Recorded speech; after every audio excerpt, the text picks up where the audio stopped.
Buhari government spent estimated $1.5 billion monthly to subsidize exchange rate, defend Naira, Tinubu presidency.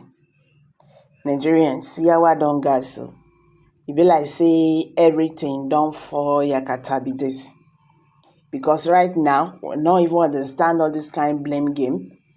The president is aware of the mess on ground before he said it is done.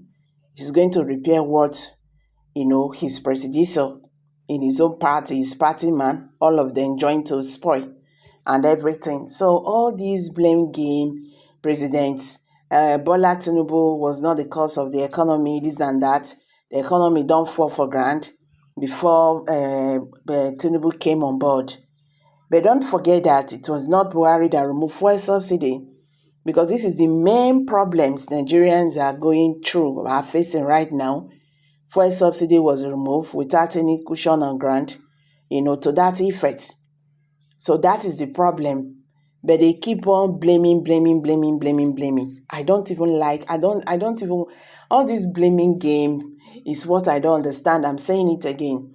We are fully aware of what is on ground, and you say, yes, you are going to do the job. So without complaint, do the job. Because where Nigerians are coming from right now, is far, far better than the current situation here we have found ourselves. This government is now making the former president a superstar. That is the truth. They are now making him a superstar. People are like, carry us go back, or Muhammad Buhari should come back. You can imagine that when people will say Muhammad Buhari should come back, even what Nigerians went through during Muhammad Buhari time, waiting they happen right now, be like say that itself, this one, it never reach quarter. You understand? The hunger is real.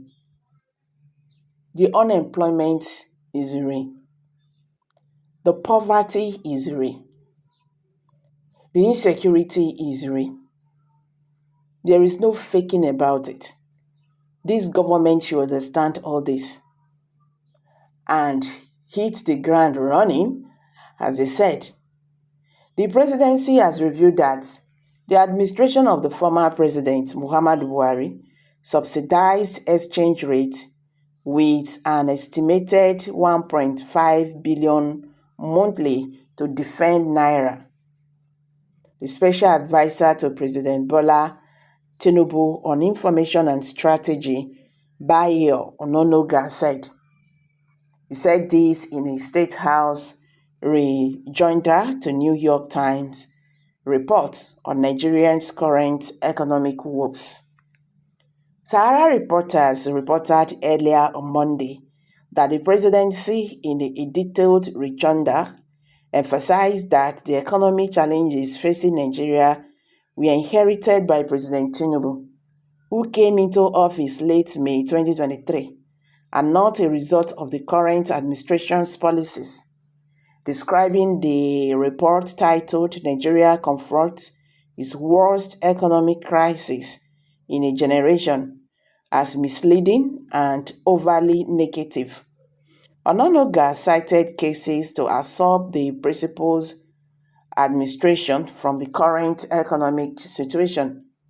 He said, for decades, Nigeria had maintained a fuel subsidy regime that galloped $84.39 billion between 2005 and 2022 from the public treasure in a country with a huge infrastructural deficit and in a high need of better social service for its citizens.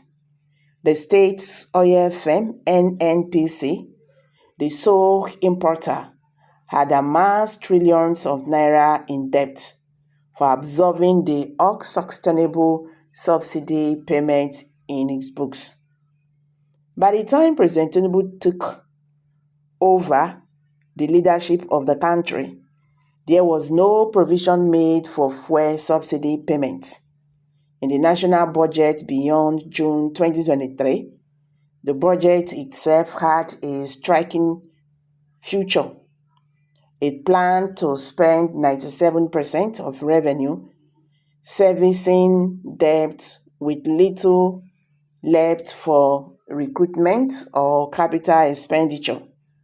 The previous government had resort to massive borrowing to cover such costs.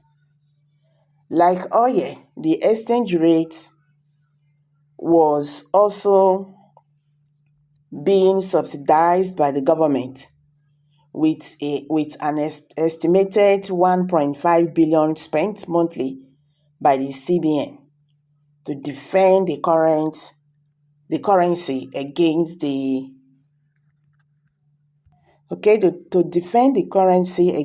the unquenchable demand for the dollar by the country's import dependent economy by keeping the rate low, and grew as a gulf existed between the official rate and the rate being used by over 5,000 bureau de change (BDC) that were previously licensed by the central bank. What was more, the country was failing to fulfill its remittance obligations to airlines and other foreign businesses, such that FDI and investments in the oil sector dried up, and notably Emirates Airlines cut off Nigeria routes. I don't hear it so. Yes, the same Buhari administration you and your people foisted on us, calling opposition voices wailers. Now your wailing has gone international. Shame, not a catch on. The brace is the man, Buhari, and he has questionable. He operated in the name of democracy. Will only be unveiled when a party apart from the APC comes to office. The present APC regime is only revealing the tip of the iceberg for obvious reasons of a shared responsibility and, in some cases, collusion. So guys, what's your take on this? Let's hear from you. Kindly drop your comment below the comment section. Thank you and bye for now.